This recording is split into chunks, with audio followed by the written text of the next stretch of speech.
Here's something that is going to bother you. Right now, somewhere in your country, there are two people. Same age. Same educational background. Same general income bracket. One of them has been working for 20 years and has built a portfolio that will carry them comfortably through retirement. The other has been working for the same 20 years, earning roughly the same money, making broadly sensible decisions, and will arrive at retirement age with a fraction of what the first person has. Not because one of them was reckless. Not because one of them got lucky. Not because one invested in something brilliant that the other missed. Because at a specific, identifiable moment in their financial lives, the first person got handed a different version of the financial system. A different set of tools. A different menu. And the second person, through no fault of their own, through no failure of discipline or intelligence, was never told that a different menu existed. The gap between those two people is not the result of 20 years of different decisions. It is the result of one decision made at one threshold that compounded silently for 2 decades. I want to show you exactly what that looks like. And more importantly, I want to show you which side of that divide you are currently on, and what you can do about it before the gap locks in permanently. If this is the kind of conversation you didn't know you needed, hit that like button and subscribe. This is what we do here every single week. No product pitches. No jargon. Just the real map. Let me tell you about a man I'll call Robert. Robert is 52 years old. He grew up in a modest household, the son of a postal worker and a school librarian. Neither of his parents had a pension beyond the state. Neither of them owned more than one property.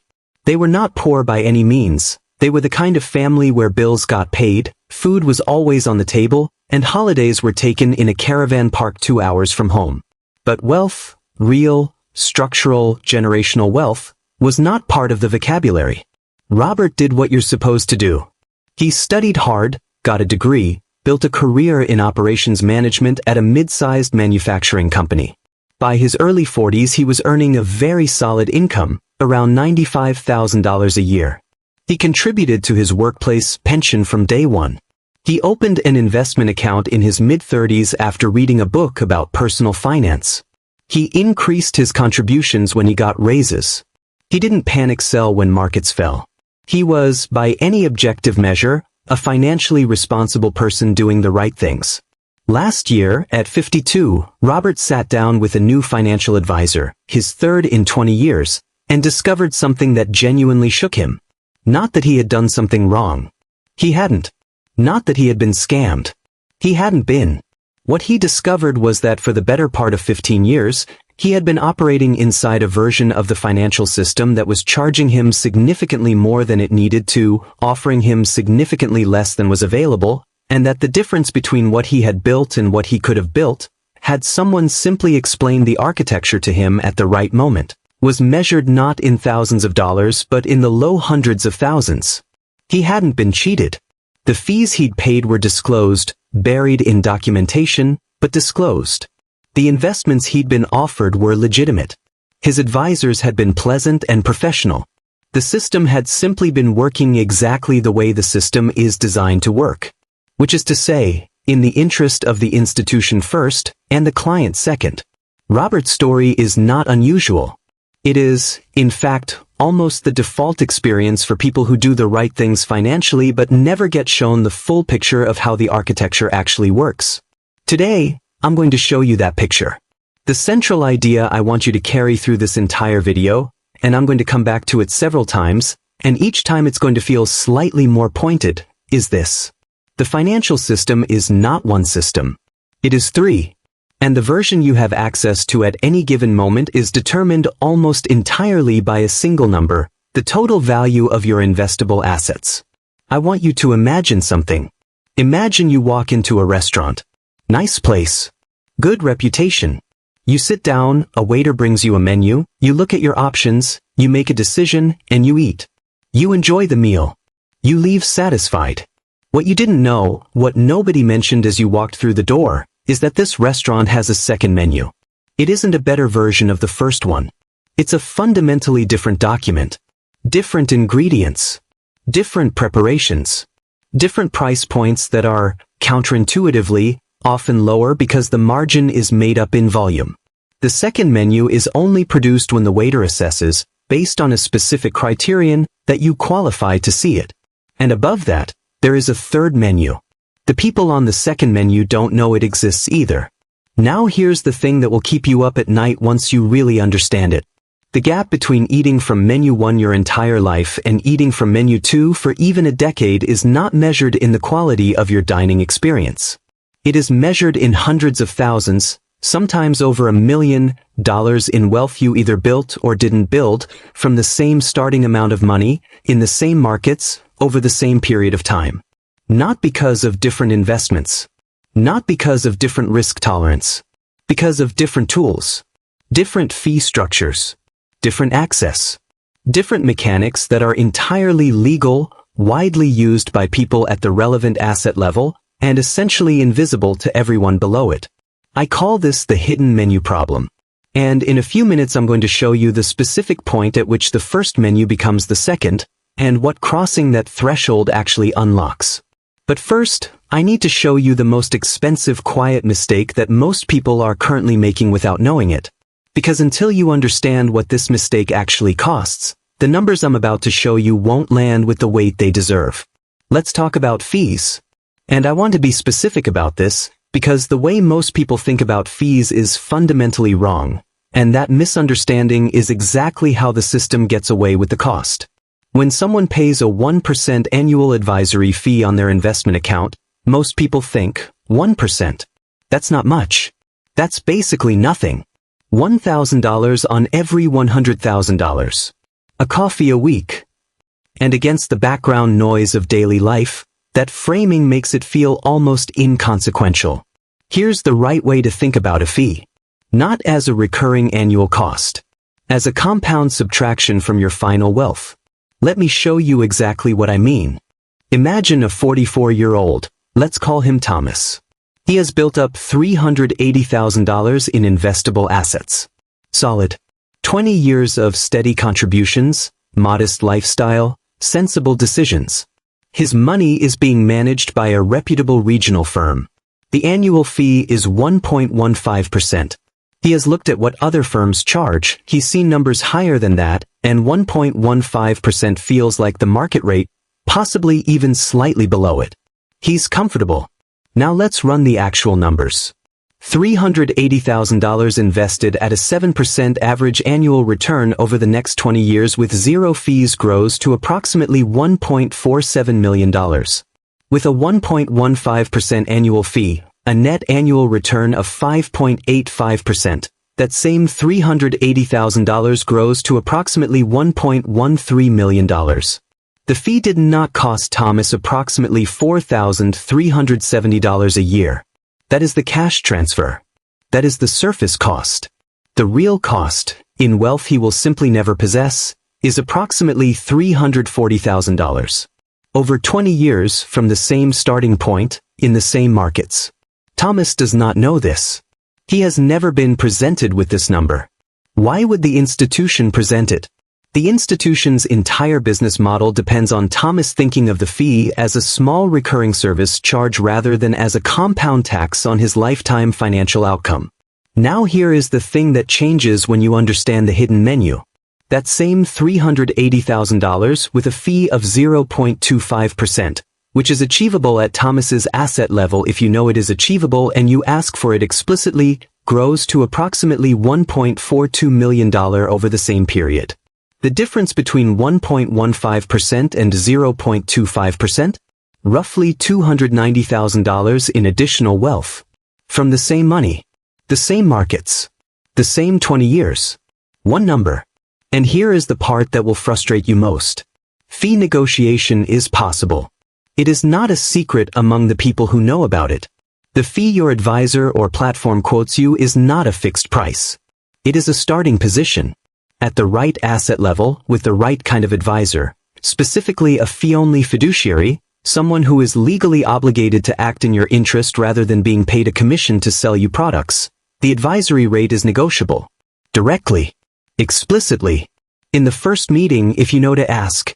Most people never ask. They don't know they can. And the institution certainly isn't going to bring it up. Now I want to introduce two people. And I want you to stay with them all the way to the end of this video, because where their stories end up is what everything I'm about to explain is actually building toward. Meet Kevin and his university friend Daniel. Same graduation year. Both studied business. Both got solid graduate jobs. Both built careers steadily through their 30s. Both contributed consistently to their pensions. Both opened investment accounts in their early 30s after separately reading something online that motivated them. By the time they were both 41, both had crossed $700,000 in investable assets. Same discipline. Similar incomes throughout their careers. Similar attitudes to risk. At 41, something happened. Not to both of them. To one of them. Daniel, at a routine review meeting with his financial advisor, was told something he had never been told before. His advisor, a new one at the firm, someone who had come from a private wealth background, looked at his portfolio, looked at the trajectory, and said, "Daniel, in about 18 months at your current rate you're going to cross a threshold. And when you do, we need to talk about what that actually changes. Because there are tools that become available to you at that level that we should be planning for now, not after you arrive there." That was the first time in 20 years of managing money that anyone had told Daniel that a threshold existed. That there was a level at which the financial system operated differently. That the document he had been handed when he started investing was not the complete menu. Kevin, at his own routine meeting with his own perfectly competent advisor at his own perfectly reasonable brokerage firm, had the same kind of conversation he'd had every year for the past decade. Here's your performance. Here's the market outlook. Here's our recommendation for next year. Sign here. Kevin had no idea that a threshold existed. Kevin continued to do everything right, by the standards of the system he was inside. And Kevin had no idea that the system he was inside was menu 1. I'm going to come back to Kevin and Daniel. The number that changes everything for Daniel is not what you'd guess. But everything I'm about to show you is what explains it. Let me tell you what's actually on the second menu. Because when most people hear phrases like private banking or premium wealth management, the mental image they form is of nicer offices, a relationship manager who knows your name, perhaps fewer charges on international transfers. And yes, those things exist at certain thresholds. They are real, but they are the breadsticks. The courtesy placed on the table before the actual menu arrives. The real second menu, the thing that changes the mathematical trajectory of a portfolio rather than just the customer experience, is about 3 things: access, cost, and mechanics. Let's go through each one, because the way they compound together is where the real gap comes from. Access first. In most major financial jurisdictions around the world, there is a legal line drawn in securities law between a standard retail investor and what's classified. The terminology varies by country, as a sophisticated investor, an accredited investor, a high net worth individual. The principle is consistent everywhere. Above a certain level of assets or income, you are presumed by the regulatory framework to be capable of evaluating complex investment risk yourself. And that presumption unlocks access to a categorically different set of investment options.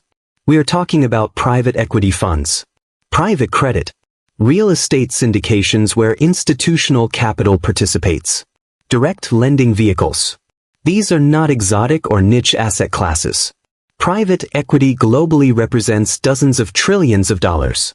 Private credit has grown rapidly to become a significant portion of the total lending market in major economies.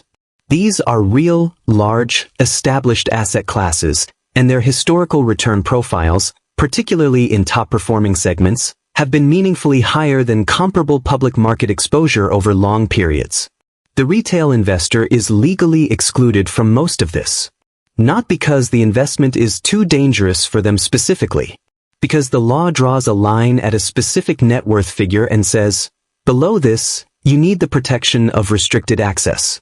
Above it, you are presumed to be sophisticated enough to decide for yourself. Most people building wealth in their 30s and 40s have never been told this line exists. They have never been told what it is denominated in, where it sits in their country, or what crossing it would concretely unlock. That is an expensive gap in knowledge. And it is a gap the institution has no incentive to close. Cost second. We already covered fees. But there's a layer of the fee structure that most people who think they've solved the fee problem haven't actually reached yet. You've probably heard that index funds are the answer to high fees. And they are, genuinely, one of the most powerful and accessible tools a retail investor has. They have driven a revolution in investor outcomes over the past 30 years. I'm not dismissing them. But here is the thing most people miss. Index funds, even the lowest cost ones available to retail investors, are still menu 1. They are the best item on the first menu. They are not what the second menu contains. At a certain asset level, something called direct indexing becomes available. Instead of buying a fund that holds a basket of stocks, you directly own the individual stocks that make up that basket. This sounds like a subtle distinction. It is not. Because when you own individual positions, you can do something a fund holder cannot. You can harvest losses on specific positions during market rotations, offset those losses against gains elsewhere in your portfolio, and generate a meaningful annual after-tax return improvement, without changing your market exposure or taking on additional risk.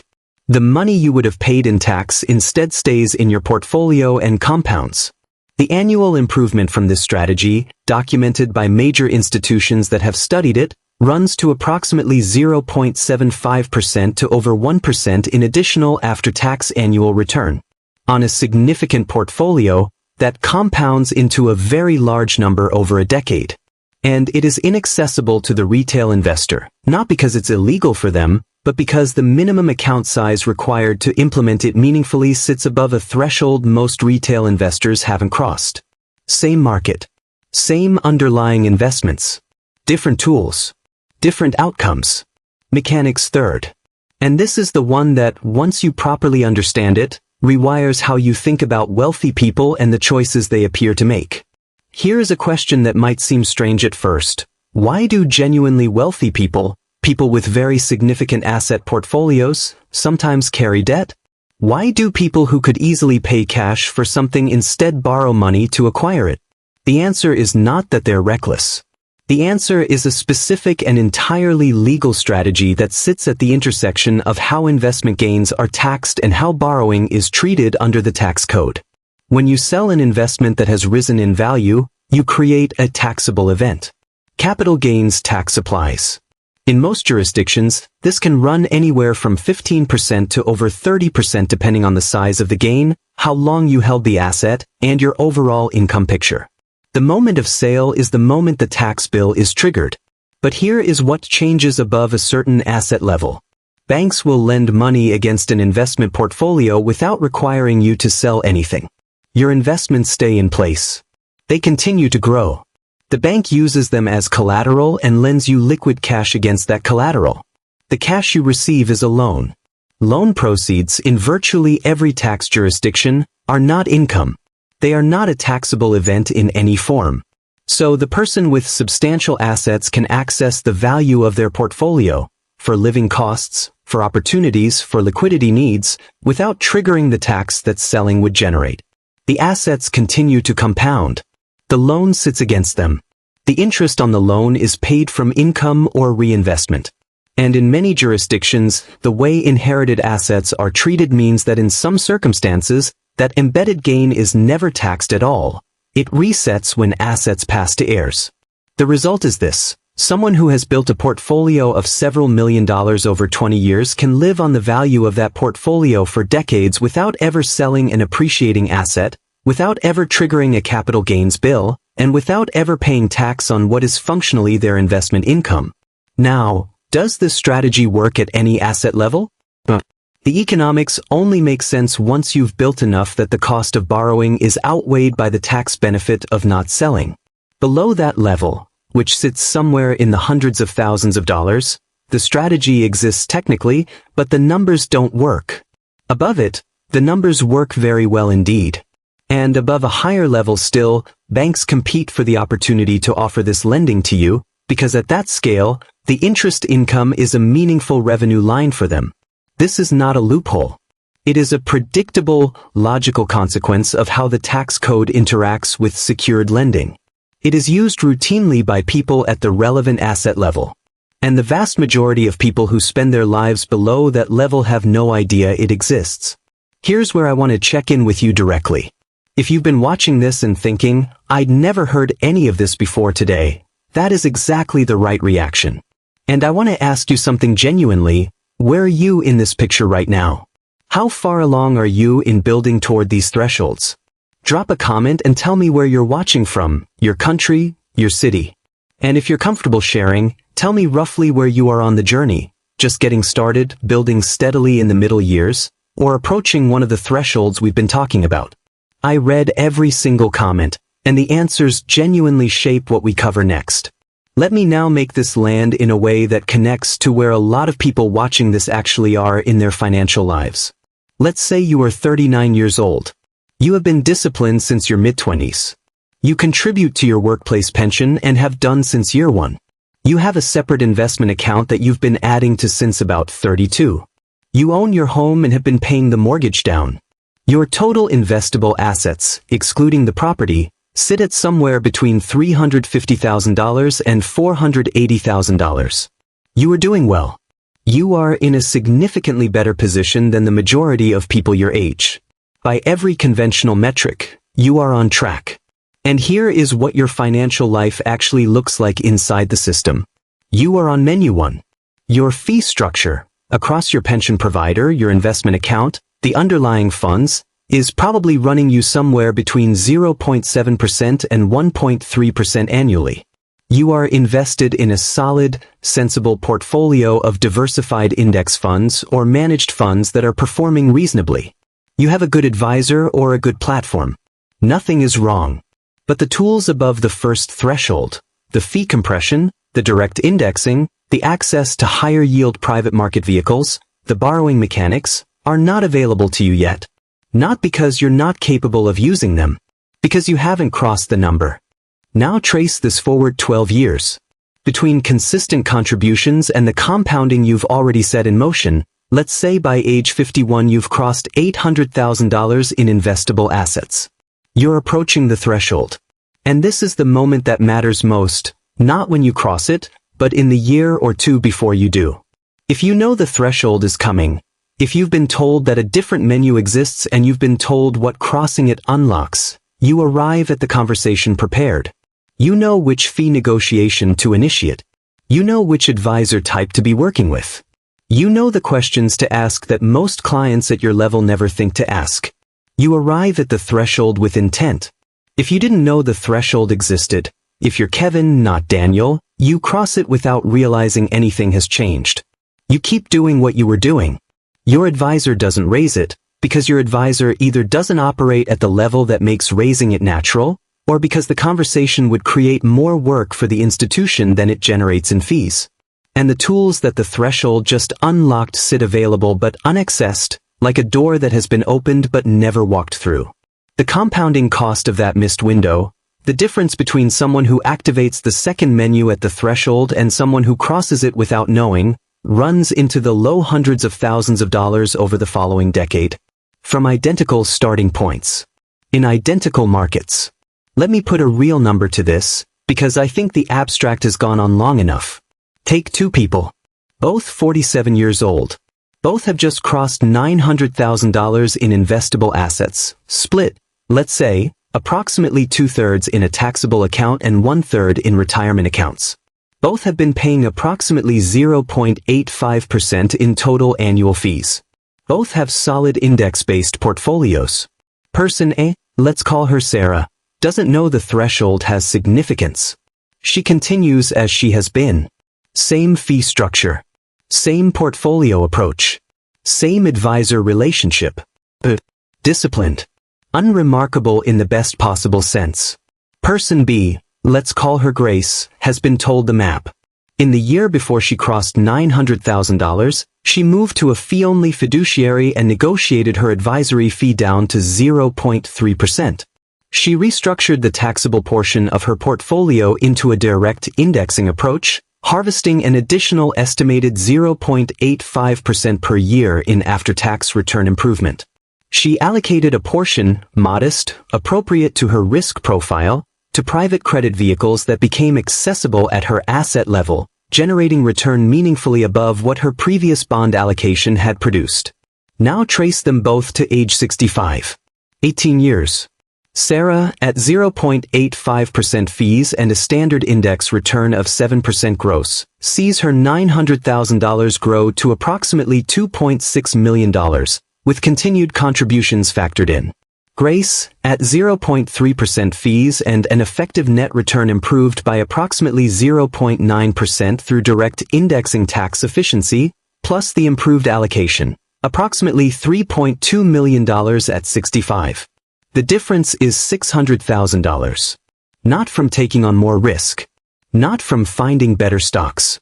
From operating on the second menu with the tools the second menu makes available. That is the gap. That is the number behind the name. That is what Kevin doesn't know and Daniel does. Now I want to come back to Kevin and Daniel. Because I've been building toward this. At 41, Daniel was told the threshold was coming. He prepared. He moved advisors. He renegotiated fees. He restructured his taxable portfolio. He didn't make dramatic moves.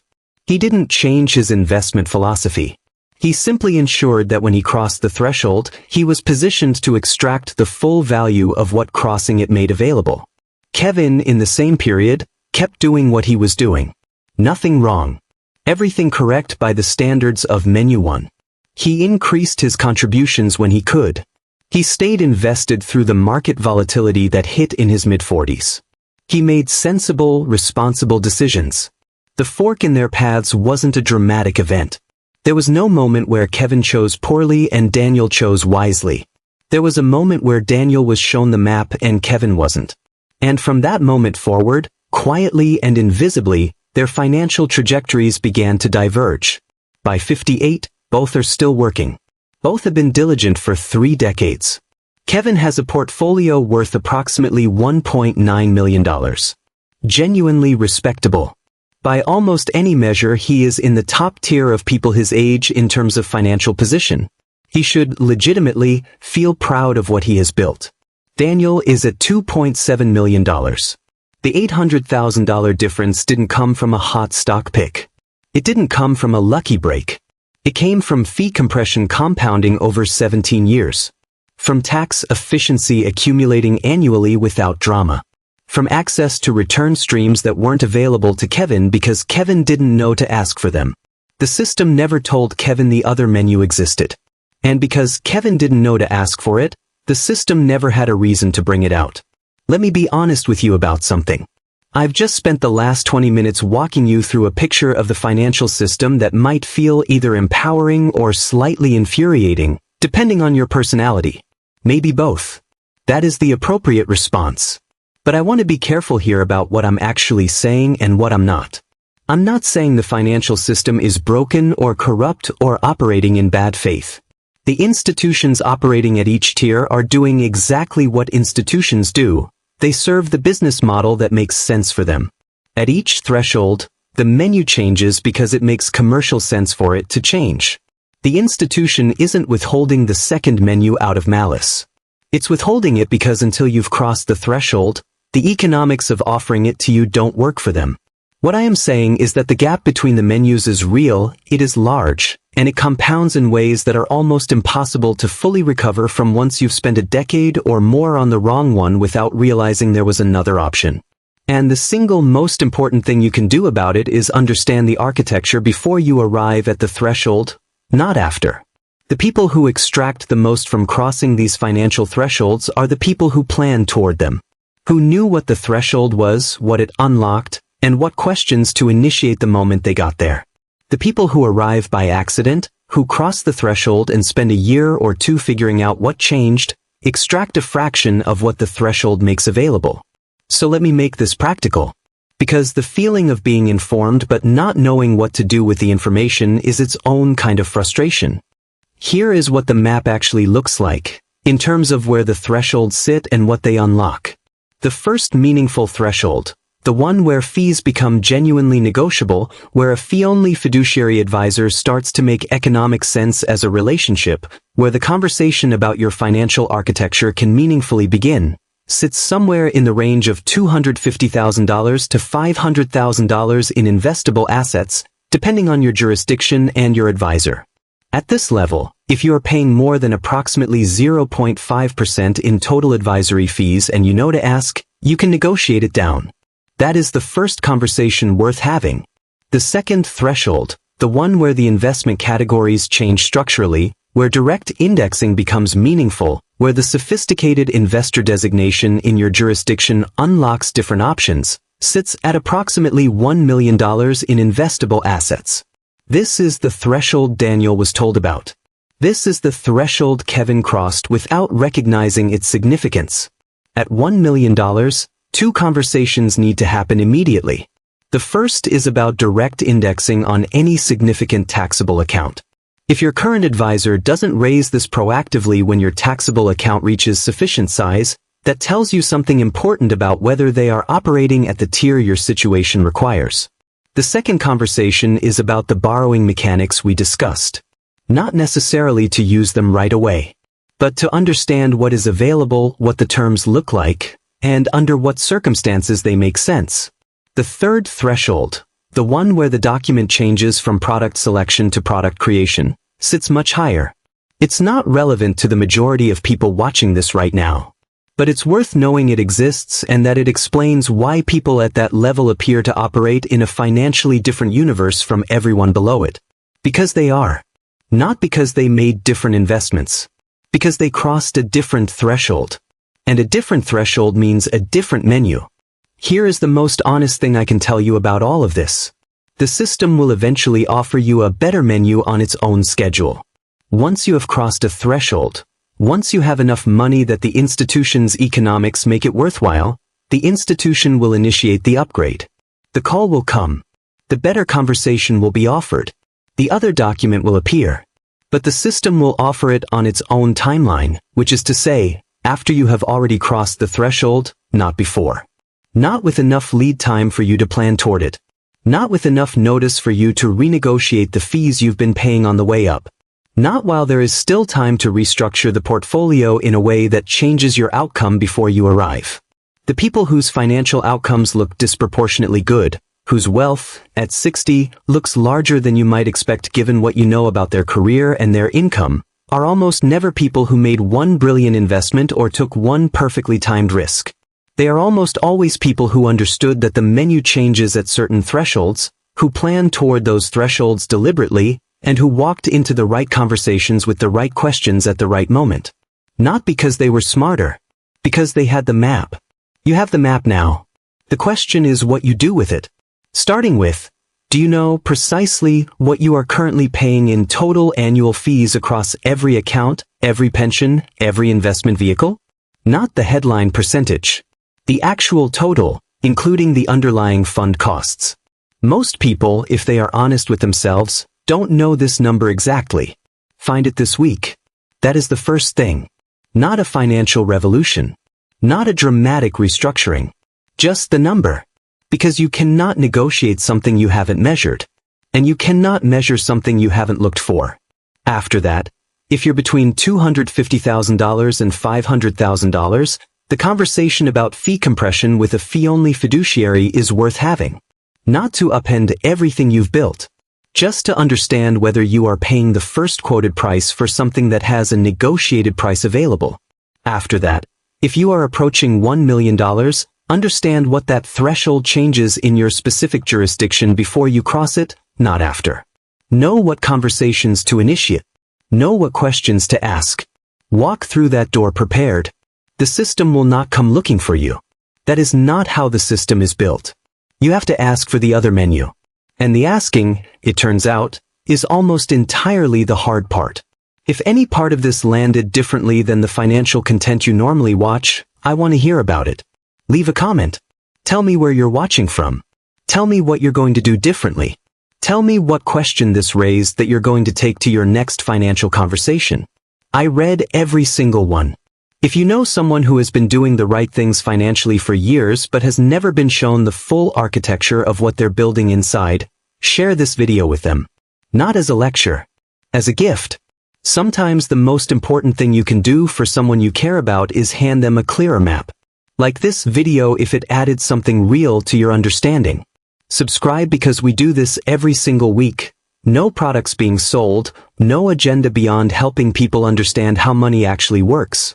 And if the next thing you want to understand is the specific fee conversation, exactly how to walk into a meeting with a financial advisor, what to ask, how to phrase the negotiation, and what a fair fee actually looks like at different asset levels, that video is on this channel.